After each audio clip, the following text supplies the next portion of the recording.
Jaap Spier. I'm Advocate General in the Supreme Court and have a chair at the University of Maastricht. Over the last 12 years or so I have been working in the field of sustainability with an emphasis on climate change. Why? Because it's so extremely important and we have so little time left to solve the problem, if still possible. And how can law help in the fight against climate change?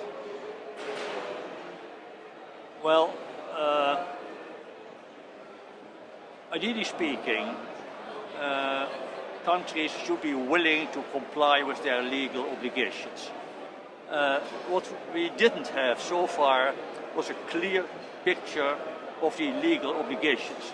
The discussion was along the lines of, well, it's high noon, we need to scale up. It is a human rights issue and that kind of easy talk, but it was not very concrete. And that's what we have tried to achieve, to make the obligations of the major players as concrete as reasonably possible. So, further to your question. Well, I started saying, hopefully countries will be willing to comply with their obligations. Let's be realistic, few will. Some may, if they are able to explain to the voters that there is a legal obligation and that they must do much more than they actually do, that might help. But more likely than not, stronger incentives will be inevitable. And on what legal basis is that duty based? It's duty based. And in our submission, and if I'm talking about our and we, of course I talk about our group, my colleagues and me, in our view there are really rather clear and well-defined legal obligations which can be borrowed from international law, human rights law, also domestic law to the extent available, constitutional law, national tort law and the like. And perhaps the most important thing we have achieved is to bring all those realms of the law together. It's not very useful to focus only on international law, only on human rights law, only on domestic law. But, and it's even open to debate whether international law as such is already a sufficiently sound legal basis. More likely than not, that human rights law is, but experts diverge on that point. But if you bring that all together, we strongly believe that there is a sound basis, seen from a legal angle. So, in summary, is that combination of all those different parts of law, yes. Is that what you now call the Oslo Principles? Well, we have tried to interpret legislation, legal principles, case law from all over the world to the extent known to us, and that all that points into the same direction, i.e. the Oslo Principles. And of course, you could argue that we have made mistakes. And if that is the case, more likely than not, the rich countries have more obligations and perhaps the poor countries have even less obligations. But, and why is that? We have ignored the emissions of the past.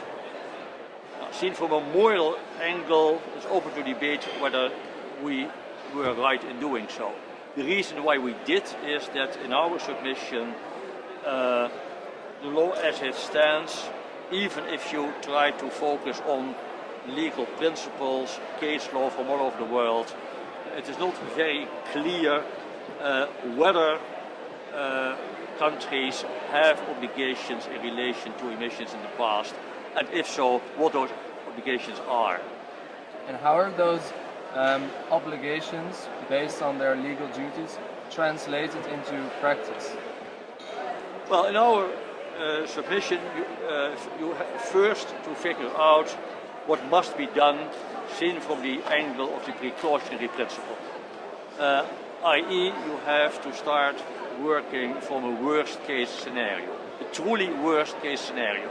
Not a worst case scenario of IPCC, but the worst case scenario painted by a substantial number of credible climate change experts. That may also imply that the 2 degrees threshold is no longer the proper starting point. It's quite possible that we should look at 1 degree or perhaps even 1.5. Well, I'm a lawyer. I really can't talk about that in any detail with any credibility. But first, it's a worst case scenario. From there onwards, we can figure out how much reductions have to be curbed. Then we have to spread that over countries and in time. Our idea is each citizen has equal rights, i.e. emissions should be calculated per capita. Well, doing so is relatively easy. You can figure out what the emission rights of each citizen are. And then you have to multiply the per capita rights with the number of inhabitants of a specific country. Then you know what that specific country is allowed to emit. If the emissions are higher, that country has to reduce them as soon as possible.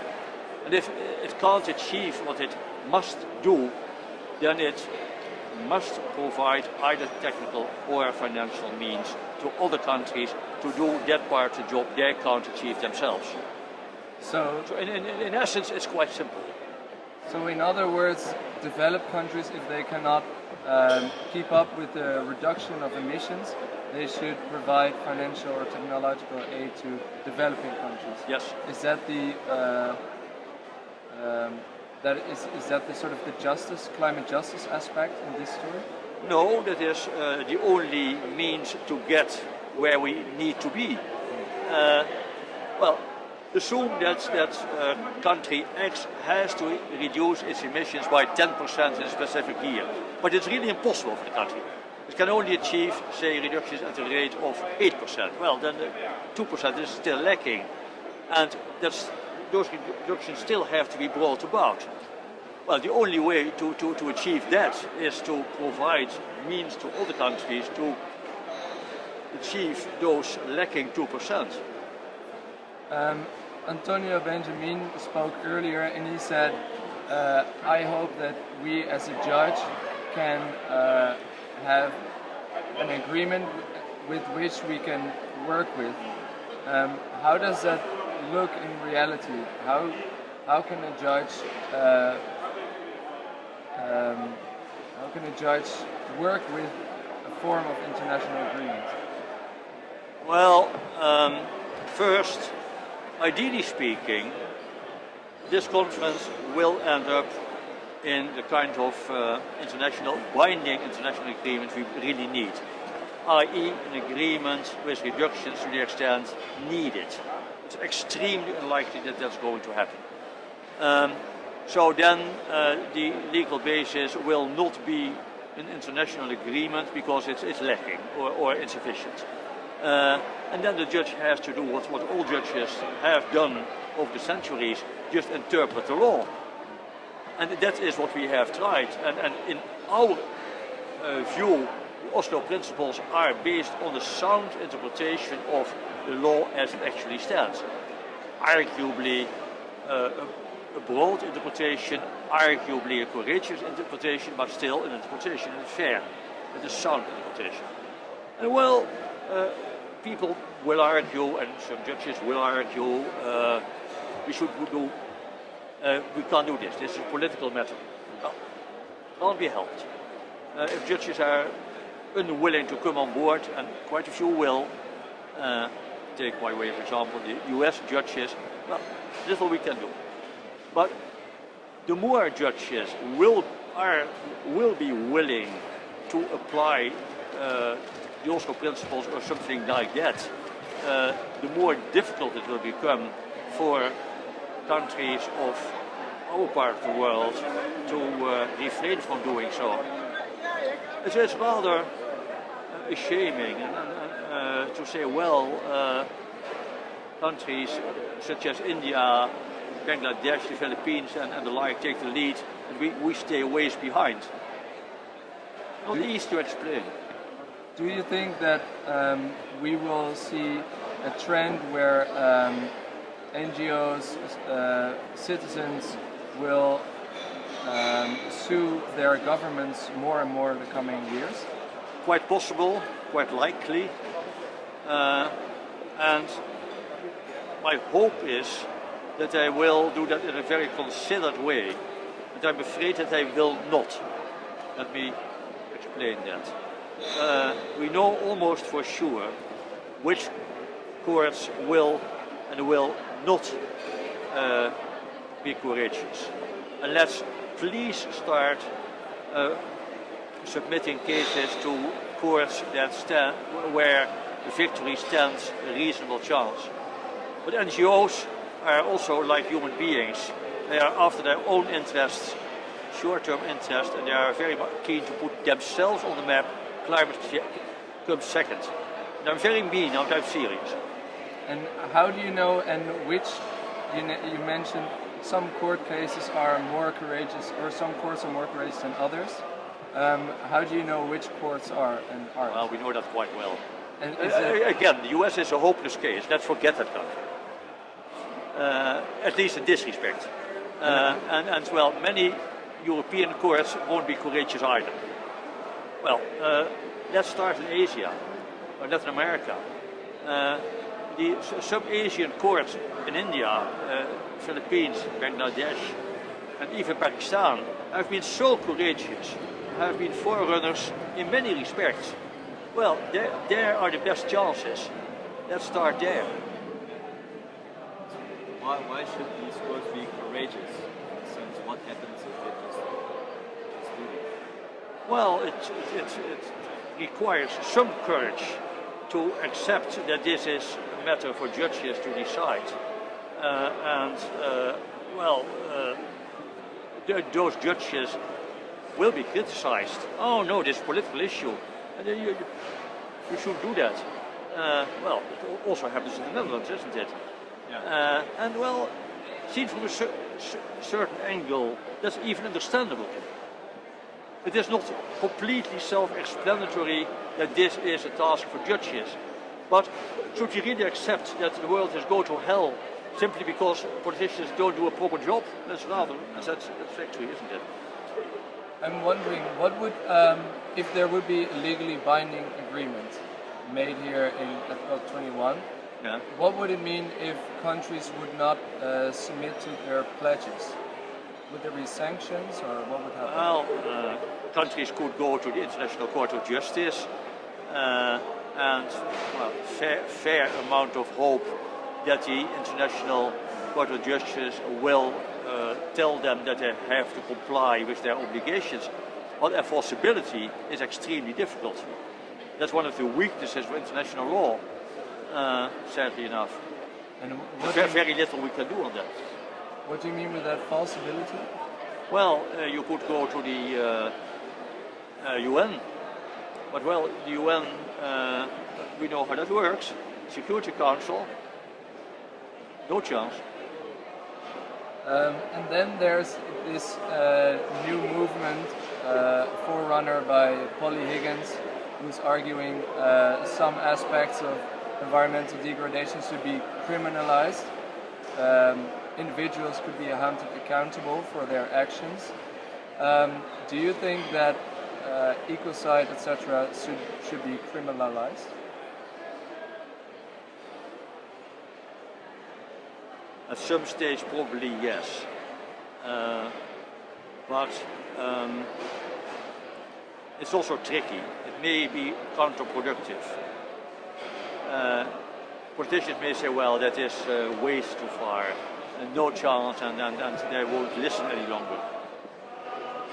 But at some stage, I have little doubt it will happen. It needs to happen. Right. Because then some presidents or CEOs or some people would be held accountable for their actions, but isn't it very difficult to try to hold individuals accountable for something broad as climate change? Presidents have not been held accountable for destroying countries. Are you really very optimistic in this respect? That's a very good one. There are no defined penalties in the agreement right now. No, but international law could evolve. And at some stage it has happened before. It has happened after the Second World War, the Nuremberg Tribunal. And well, when the last party leader of Eastern Germany was prosecuted, his argument was, well, this was completely legal according to the law in force of my country. And he was right, it was indeed completely legal. Still, he was sent to prison, and the answer was, well, you should have understood that this was illegal. Same may happen here. Last question we always ask, what for you is a factor or a clause that cannot be missed inside this agreement? You mean the COP21? What should definitely be in there? Well, the level of reductions we need, but won't happen. No chance whatsoever. So you're pessimistic about the international politics, or are you more optimistic about the international law then? I'm a realist. Of course, I understand that there is no single solution. It also goes for legal solutions. Lawyers can't rescue the world, but we can just try to be as helpful as possible, and well, even a partial solution is a solution. We can't do more.